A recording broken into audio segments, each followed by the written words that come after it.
नमस्कार दोस्तों, स्वागत है आपका चिराग क्लासेस के ऑनलाइन यूट्यूब चैनल के ऊपर। तो फ्रेंड्स, कैसे हो आप लोग? आशा करता हूं आप सब बढ़िया होंगे। तो फ्रेंड्स, जैसा कि आप सभी को पता है, एसएससी कांस्टेबल जीडी भर्ती 2025 21 फरवरी फर्स्ट शिफ्ट यहां पर कंप्लीट हो चुकी है। तो कैसा रहा आज का एग्जाम, कितने सवाल बच्चे अटेम्प्ट कर रहे हैं और क्या पेपर का लेवल है, ठीक है, और जिनका आने वाले शिफ्टों में एग्जाम है उनको किन बातों का ध्यान रखना चाहिए। फ्रेंड्स, एक चीज मैं बता देता हूं, अब की बार जो आपका कट ऑफ है वो इतना ज्यादा नहीं बढ़ने वाला, क्योंकि वाकई में पेपर अभी जो मॉडरेट लेवल का आ रहा है, ठीक है। वाकई में जो अगर 4 फरवरी से अगर कंपेयर किया जाए आज वाली शिफ्ट को, तो आज वाला जो शिफ्ट है उसमें सवाल मॉडरेट लेवल के थे, ठीक है। उनमें कुछ सवाल मैथ में भी ऐसे थे, कुछ रीजनिंग में है जिनमें टाइम लग रहा है, ठीक है, समय नहीं मिल पा रहा है, बच्चों की सबसे बड़ी प्रॉब्लम है। तो सारा कुछ इस वीडियो के अंदर हम बात करने वाले कि 21 फरवरी फर्स्ट शिफ्ट किस प्रकार का रहा और आने वाली शिफ्टों में किस प्रकार का पेपर आ सकता है। तो इस वीडियो को लाइक कर दीजिए, चैनल को सब्सक्राइब कर दीजिए और बेल आइकन को जरूर प्रेस कीजिएगा, जिससे भर्ती से संबंधित नई नई जानकारी आपको सबसे पहले मिल सके। तो चलिए फ्रेंड्स, शुरू करते हैं और बात करते हैं एसएससी कांस्टेबल जीडी भर्ती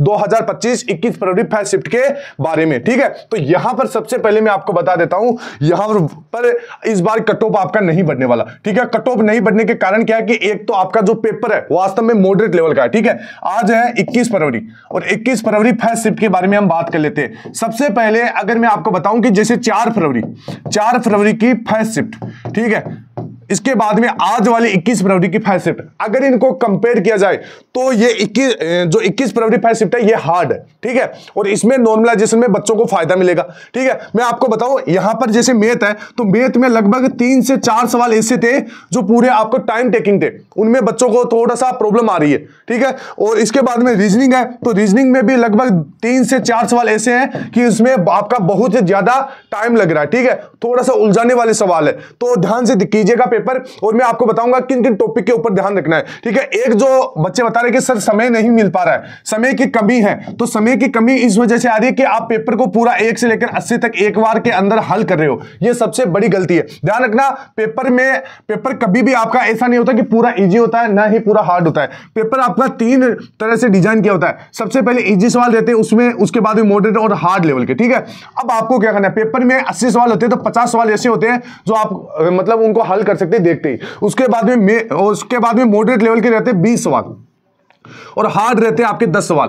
अभी क्या होता है, आप क्या करते हो, जैसे 1 से लेकर 80 तक सवाल करते रहते हो। अब मान लीजिए जैसे मैथ के सेक्शन में हो आप, ठीक है, और मैथ में आपने जैसे 15 क्वेश्चन एकदम सही कर दिए, ठीक है।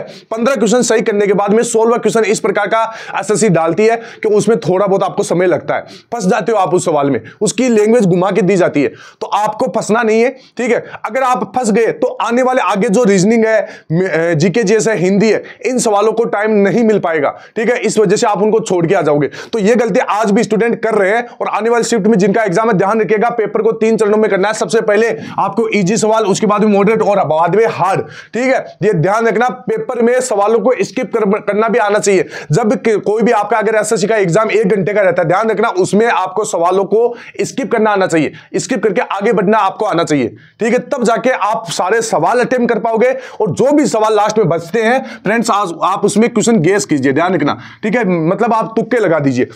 मैं बता रहा हूं 1/8 की नेगेटिव मार्किंग का बहुत कम नेगेटिव मार्किंग है। अगर इस बार अगर आप तुक्के नहीं लगा के जा रहे हो, ठीक है, क्वेश्चन छोड़ के आ रहे हो, तो बहुत बड़ी मूर्खता है। कैसे? क्योंकि जैसे 8 सवाल है, जैसे मान लीजिए 1/8 की नेगेटिव मार्किंग का मतलब क्या होता है कि 8 सवाल जब आपके गलत होते हैं तो जो एक सही सवाल है 2 नंबर का, वो मात्र आपके 2 नंबर करते हैं। अब आपने जैसे 65 सवाल कर लिए, उनका 130 नंबर बनता है, ठीक है। अब आप जैसे आगे 15 सवाल छोड़ के आ रहे हो, तो क्या आप श्योर हो क्या कि भाई जो आपने 65 सवाल किए वो एकदम सही हो गए? उनमें भी 3 से 4 सवाल गलत हो जाते हैं, ठीक है। उसके बाद में अब मान लीजिए 4 सवाल गलत हो गए, 1 नंबर कट गया, ठीक है, और आपके नंबर में यहाँ पर 60 या 61 सवाल सही हुए, तो उनका तो नंबर 120 ही बना ना, कोई ज्यादा मतलब नंबर तो नहीं बना।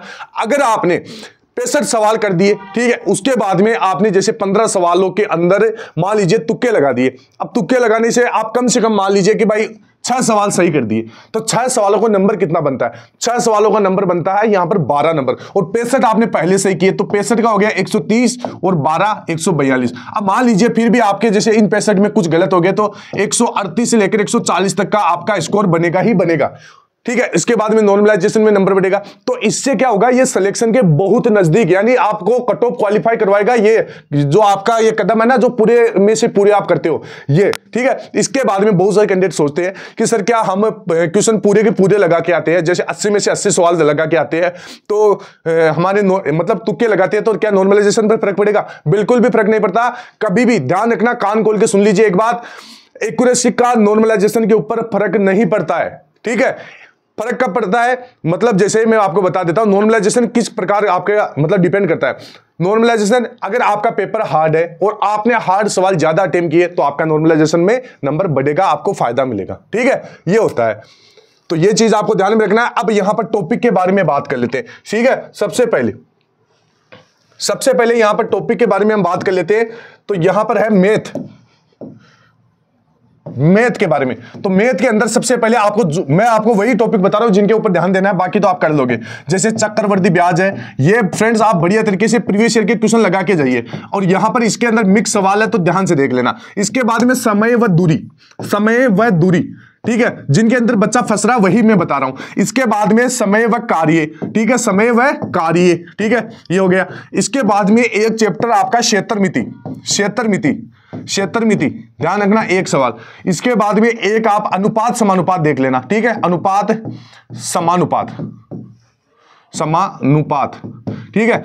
यही चैप्टर है जिनके अंदर बच्चा फंस रहा है। बाकी जो जितने भी टॉपिक आपके जैसे मैथ के अंदर औसत है, ठीक है, प्रतिशत है, लाभ हानि है, ये जितने भी टॉपिक है ये एकदम नॉर्मल आ रहे हैं, इनसे बाहर मतलब इतना हार्ड सवाल नहीं पूछा जा रहा। जिनके अंदर बच्चा फंस रहा है वो यही टॉपिक है, ठीक है। इसके बाद में यहां पर आगे हम बात कर लेते हैं किसके बारे में, यहां पर आगे रीजनिंग के बारे में। तो रीजनिंग के अंदर भी मैं आपको सारे टॉपिक नहीं बताऊंगा, रीजनिंग के अंदर वही बताऊंगा जिनके अंदर बच्चा फंस रहा है। तो सबसे पहले आपका जो सीटिंग अरेंजमेंट है फ्रेंड्स, इससे आपका 2 सवाल आता है। बैठक व्यवस्था आप जिसको बोलते हैं, इससे आपके 2 सवाल आते हैं, ठीक है। इसके बाद में आपका जो नंबर सीरीज है, इसके बाद में अल्फाबेटिकल सीरीज, ठीक है। इसके बाद में आपका ये कौन सा हो गया, कोडिंग डिकोडिंग,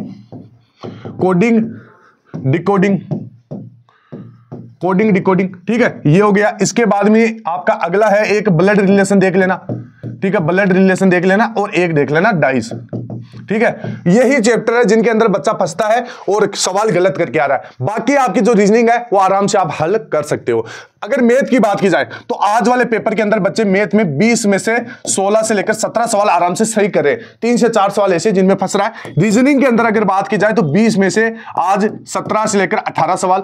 इसके बाद में हिंदी में 20 में से लेकर 18 या 19 सवाल। इसके बाद में यहां पर जीके के अंदर, तो जीके के अंदर 20 में से 14 से लेकर 15 सवाल आराम से सही कर सकता है, ठीक है, ये हो गया। इसके बाद में हम आगे बात कर लेते हैं किसके बारे में, यहां पर आगे हम बात कर लेते हैं,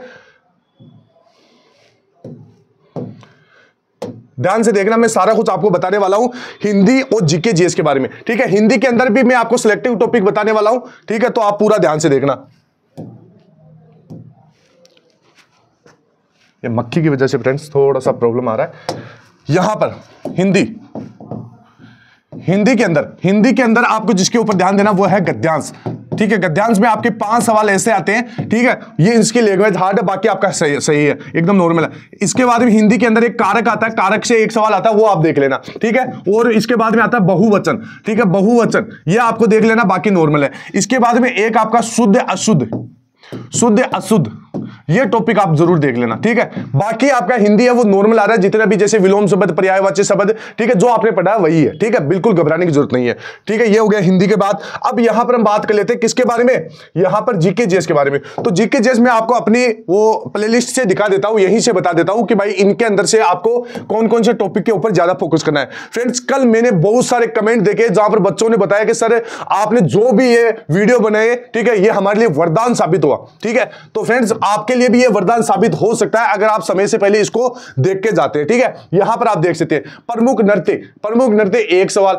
और यही सवाल 2018 से लेकर 2024 तक के अब तक जो जीडी एग्जाम में पूछे गए वही सवाल है ओरिजिनल फॉर्मेट में, ठीक है। तो इनसे बाहर आपका एक भी सवाल नहीं जाएगा। इसके बाद में जनगणना से 2 सवाल, पंचवर्षीय योजना से 2 सवाल, और ये टॉपिक मैंने अच्छे से करवा दिया है, बस गलती आपकी है अगर आप इनको नहीं देके जाते। इसके बाद में अनुच्छेद से 2 सवाल, केलवट ट्रॉफी 1 सवाल, ठीक है, और ये पर्यायवाची शब्द वाला भी मैंने करवा दिया है, ठीक है। इसके बाद में राष्ट्रपति से आपका 1 सवाल आता है, ठीक है। इसके बाद में पुस्तक और लेखक से 1 सवाल, वादक और वाद्य यंत्र हर शिफ्ट में पूछा जा रहा है, त्योहार व उत्सव से आपका 1 सवाल बन रहा है, ठीक है। इसके बाद में नदी बांध से 1 सवाल है, विलोम शब्द मैंने करवा दिया हिंदी के लिए। तो इसके बाद में राज्यपाल आप देख के जाइए 1 सवाल बनता है, मौर्य व गुप्त वंश से आपका 1 सवाल, मौलिक अधिकार से 1 सवाल बनता है, ठीक है। इसके बाद में शास्त्रीय नृत्य या नर्तक ये मैंने आपको बता ही दिया है। इसके बाद में खेल व मेजबानी ये आप देख लेना, मतलब खेलों की शब्दावली वगैरह जितना भी है। और करंट अफेयर, अगर करंट अफेयर की बात की जाए तो यहां पर 2022 2023 वाला, ठीक है, ये करंट अफेयर आप देख के जरूर दे जाइएगा। और ये मैंने 2023 वाला करंट अफेयर अभी करवा दिया है, जिसमें हाल ही में एसएससी ने अपने एग्जाम के अंदर जो सवाल पूछे थे करंट अफेयर के,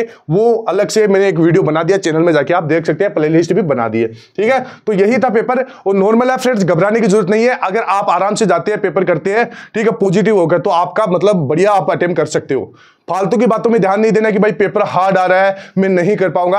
आपने जो भी तैयारी की है वो बहुत बढ़िया तैयारी है, ठीक है। अब आराम से जाइए, पॉजिटिव होकर। तो फ्रेंड्स फिर मिलते हैं नेक्स्ट वीडियो के अंदर, तब तक के लिए जय हिंद, जय भारत, वंदे मातरम।